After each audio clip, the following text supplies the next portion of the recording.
Level හෝ level කියන්නේ නිකන් එක්සෑම් එකක්. ඒ එක්සෑම් එක මෙහි නිකන්මයි කියලා අතාරින්නත් එපා. එක්සෑම් එක හොඳටම කරන්න.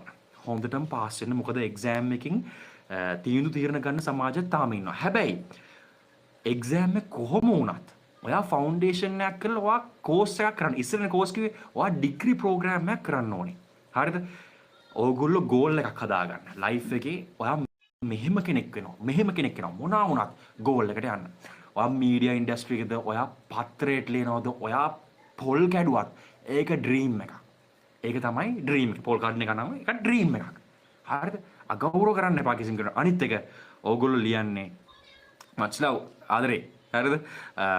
ඕගොල්ලෝ ලියන්නේ නිකන් පේපර් එකක් විතරයි. ඒ පේපර් එකට full relax වෙන්න, relax එකේ study කරන්න, කටපාඩම් කරන අය පෙත්තෝ වගේ පාඩම් කරනවා මම දන්නවා. හැබැයි නිකන් කටපාඩම් මමත් ඉස්සර මේ ගිරෝ වගේ පාඩම් කරගෙන යනවා. හැබැයි කෙලවෙන්නේ මෙන්න කන්ෆියුෂන් ප්‍රශ්නයක් આવොත්. හැබැයි ඕගොල්ලෝ ෂේප් එකේ හිතලා හරිද? මේක ඔළුවට දාගන්න.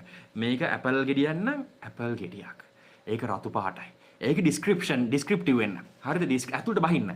එතකොට ඔයගලන්ට ඉගෙන ගන්නව ඔළුවේ තියෙන එක ලේසි වෙනවා. මොකද ඔයගොල්ලෝ කටපාඩම් නෙමෙයි කරන්නේ. ඔයා ඒක ඇබ්සෝබ් කරගන්න. හරිද?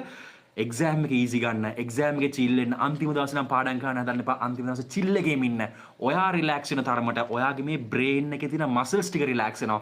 එතකොට මේක ස්ටෝප් වෙච්ච ටික ඔයාට ආයි ගෙනල්ලා දෙනවා. අනිත් එක ගොඩාක් ටීවී බලන්න දරුණු දේවල් හිතන්න ඕක කරන්න යන්න එපා. හරිද?